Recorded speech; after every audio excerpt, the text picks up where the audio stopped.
चलिकाल ಗೆದ್ದಿದ सिर्फ उत्तराखंड गढ़वाल संगीत की सुंदर छाया ओम पंजाबी भोजपुरी गुजराती संगीतों में भी उनकी महारत कृपया बारी बारी से सदा सुमन अर्पित करिए।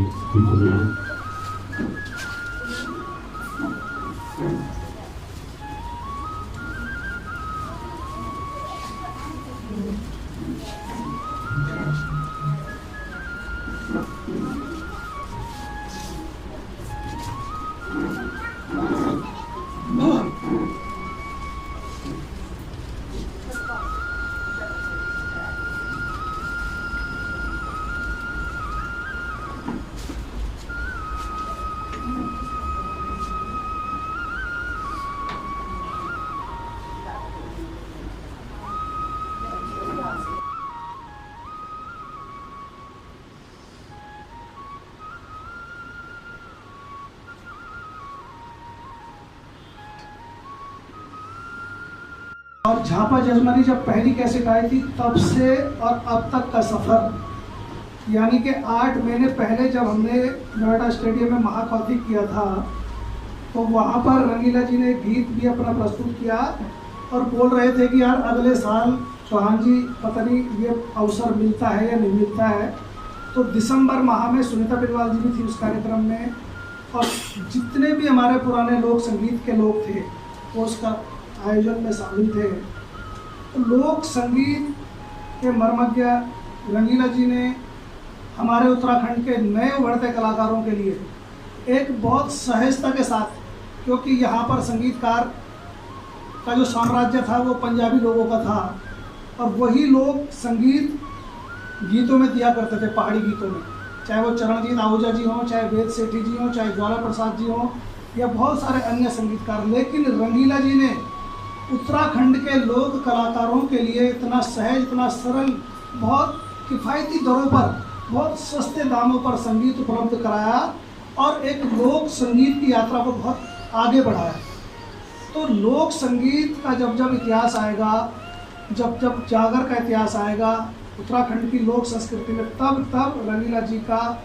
उनकी स्मृतियाँ हमारे सबके दिलों में हमेशा जीवित रहेंगी। और मैं इतना ही कहूँगा कि मैं तो रोहित के लिए भी मैंने एक गीत मांगा था रंगीला जी से और रंगीला जी ने सहर्ष स्वीकार करके रोहित के लिए गीत तैयार करा और वो गीत इतना सुपर डुपर हिट हुआ उत्तराखंड में कि रोहित को भी स्थापित होने में एक नया आयाम मिला। उस गीत से हिरका चलिए गीत था और रंगीला जी ने स्पेशली रोहित के लिए वो गीत तैयार करके दिया और वो गीत कुमाऊं के लोगों ने भी बहुत सराहा। क्योंकि सब कलाकारों पर अपनी छत्र छाया, अपना आशीर्वाद बनाए रखना, यही मैं प्रार्थना करता हूँ और उनकी आत्म शांति के लिए प्रार्थना करता हूँ कि आप जहाँ भी रहें, जिस देश में रहें, जिस दुनिया में रहें, वहाँ भी आपको संगीत का माहौल मिले। बहुत बहुत धन्यवाद। किस तरह से याद करते हैं, क्योंकि आपका तो उनके साथ बहुत गहरा संबंध था, किस तरह से याद करते हैं और किस तरह से श्रद्धांजलि देते हैं उनको? देवराज रंगीला जी उत्तराखंड लोक संगीत जगत के एक ऐसे कलाकार थे जो कि जितने आज के समय में ऐसे अनुभवी कलाकार मिलने बहुत मुश्किल हैं हमारे उत्तराखंड को।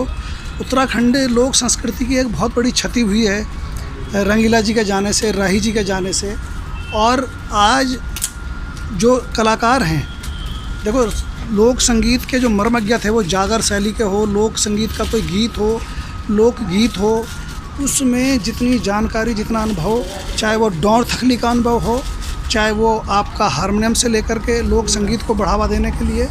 तो देवराज रंगीला जी जैसे लोग आज हमारे बीच में नहीं है। इसका हमें बेहद दुख है कि हमारे उत्तराखंड लोक संगीत के ऐसे चितेरे हमारे बीच में नहीं है जो चले गए हैं इस दुनिया से और लोक संगीत एक अधूरा रह गया है। लेकिन जो उनका संगीत अभी भी उनका परिवार जो आगे बढ़ा रहा है, उससे प्रेरणा हमें नए कलाकारों को लेनी चाहिए और नए लोक संगीतकार जितने भी हैं वो राही जी से और देवराज रंगीले से प्रेरणा ज़रूर लें, उनके गीतों को सुनें, उनके लोक संगीत को सुनें। मैं यही कहना चाहूँगा। धन्यवाद।